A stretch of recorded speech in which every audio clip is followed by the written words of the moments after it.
Today we are going to learn about the monostable operation using 555 timer. Now this is your circuit. If you consider this is the internal circuit, this is your VCC. We are applying 12 volt. This is the VCC, this is terminal 8. Now if you apply 12 volt, this is going to give you 8 volt over here, and here you are going to get 4 volt because this is your potential divider. Now the external circuit that has been connected R and C, the capacitor and resistors. Now if you see, suppose the operation, suppose the output is 0 from before. This is I have taken 0 so that Q bar will be 1 because these are complementary in nature. Now when this 1 has come to here, this transistor, now this will become active, means this capacitor got connected to ground. When capacitor got connected to ground, it means here you are having 0 volt.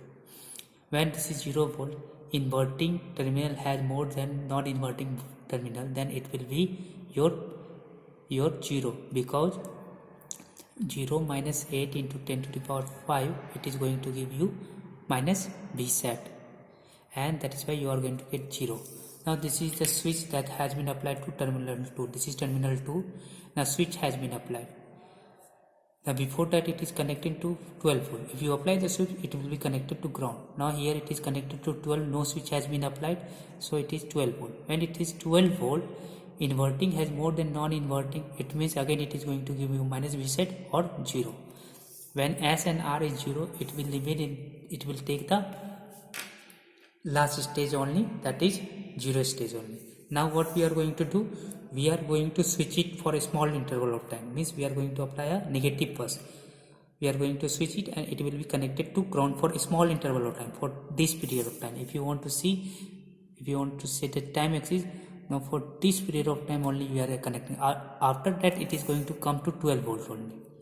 Now if we have connected to, if we have pressed the switch, then this 12 volt is going to go to 0. When it is 0, the voltage 4 volt is more than 0 volt, that is why it will become 1, because of non-inverting is more than inverting. Now S is 1 and R is 0, output will be 1 and 0, means your output is going to go to 1. As soon as this pulse will be applied, your output is going to go to 1. And what will happen to transistor? Transistor will be off because this 0 has been applied, and capacitor will start to charge. Means here if you draw the capacitor voltage, it will start to charge, and it will keep on charging till 9 volt. Suppose it is keep on charging. Now it has charged to 9 volt. Suppose it has charged to 9 volt. Now when it will charge to 9 volt, then non-inverting became more than inverting. It means it is going to get 1. And I told you, and 1 condition is not there in SR flip-flop, but I told you this is placed for a small interval of time. As soon as this switch is released, now this will again come to 12 volt. When it came to 12 volt, now it again gone to 0. Now real signal that is applied to SR to 0 and 1. When 0 and 1 is applied to SR, then output is going to get 0 and QR will be 1. Means output will definitely, output was 1 and it will come to 0. And what will happen to capacitor voltage? If you see, this has become 1 and this has turned on, means capacitor will discharge with a short circuit part. It won't take any time and it will discharge smoothly, and again it will regain its old state, that is 0 state. Now if you see here, the terminal 4 has been connected to VCC because this is just like a clear operation in SR flip-flop. If you provide 0, it will clear your output, but we don't need clear to active, so that it is provided with VCC 12 volt. And this is your 555 timer.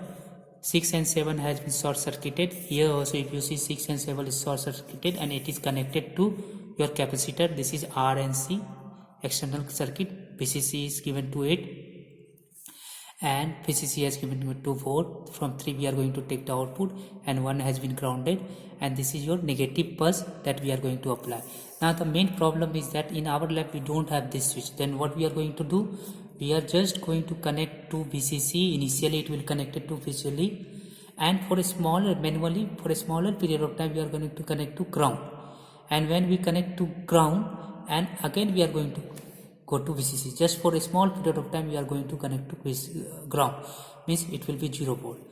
Now, what is meaning of negative bus? A voltage lesser than this VCC by 3 will serve as a negative bus. Even if you give 3 volt also, it will also work. And for our circuit, what we are doing, it will be connected to VC, and for a small period it is going to ground again to VCC, and we are going to see the circuit operation. And if you see the time period, the duration of time period for which it will be on, it is given by 1.1 into RC. Which RC? This is R and C. We have taken 100 kilo ohm and 100 microfarad. If you calculate, you are going to get 11 seconds. For 11 seconds, your LED will be switched on. After that, it will be off. Now we are going to look at the circuit. See, if you want to see the capacitor, this is your capacitor has been connected with your connector, and see here the capacitor measurement is done, and our knob has been made in capacitor mode. If you want to check the value, this is your value 102.3 microfarad. Now we are going to check the value of resistance. Now we are going to check this resistance. Now if you make to resistance mode, see your resistance mode, I am making it. Now I am checking this value of resistance. See, it is 100 kilo ohm that is being measured. Now we are going to connect in breadboard.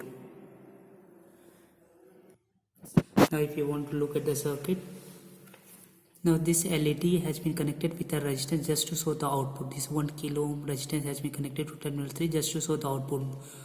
Now this has been connected, 4 has been connected to BCC so that it won't become active, and terminal 1 has been connected to ground, and terminal 8 has been connected to BCC. Now what we are going to do, we are going to connect capacitor across terminal 6. This is your terminal 6, and then small leg is connected to ground and bigger leg to terminal 6. Now this is connected to, this resistance is being connected to your VCC. Now we have connected to VCC. Now what we are going to do, we are going to short circuit this one. If we short circuit this one, our connection will be completed. Now this is how we do the short circuit. Now short circuit has been done. Now what we need to do, we just need to give the switch. How it will act as a switch. This is how it will act as a switch. Now if you give to BCC, now it is normal operation. Now if I give to ground and again to BCC, this is how we are going to give the switch. Now what we are going to do, we are going to switch on our power. Now if I switch on the power supply, now this is your output will be 0. Initially the output was 0, but what I am going to give, I am going to give a 0 for a small period of time. Means I am making it ground and again I am making to BCC. It will glow for 11 seconds. If you count it for 11 seconds, it will glow. Now let us wait for 11 seconds, then it will be off. So this is the working of your monostable multivibrator. Now we are going to see that in DSO and this also. Now here we are going to see the operation on the DSO also, same interesting. Now this is the black wire, this is now BCC. Now after some time, what I am going to give, I am going to ground it, again I am going to give to BCC, and this is connected to terminal 2. Now this will be acting as a switch. It is going to ground, again coming to your BCC. Now I am going to ground. See, ground I keep gone, and again I come to BCC. Now it will remain on for 11 seconds, and if you want to see, your output has become to 12 volt because the biasing we have done, and it came both the switch, the LED, and it came to output. Now capacitor has charged to some limit around 8 volt and it has come to ground. Now if you want to again see the operation, I will tap and I am going to just go to VCC, and it will remain on for 11 seconds. If you see, this is going to remain on for the 11 seconds. Now it will automatically come down. See, this has come down. This is the operation of your monostable using 555 timer. Now if you want to zoom in and calculate the time period, now I am making zoom in. Now I have stopped the circuit. Now I want to do the measurement. This is the 5 second that has been applied, means one block time axis is going to take 5 seconds. Now I am making in a horizontal movement so that it will shift easily, so that measurement could be done easily. Now 5 seconds. Now how many block time period is? This one 5 second, another 5 second, 10 second, and it is around 12 or 13 seconds. The calculated period is around your 11 seconds. See, it came around 11 to 12 seconds. Now if you see the capacitor has charged to 8 volt. Why? If you see this is 5 volt and the input that has been provided to 10 volt, around 12 volt. See 5, 10 and 12 volt we have applied. And if you see capacitor has charged around 8 volt only. If you adjust nicely, then if you will see this is around the 8 volt only. So capacitor has charged to 8 volt because the 2 VCC by 3 only. Now this is how the operation works. Now if you want to once again you want to see the operation in both mode, we are going to make that happen. Now we are making the operation once again.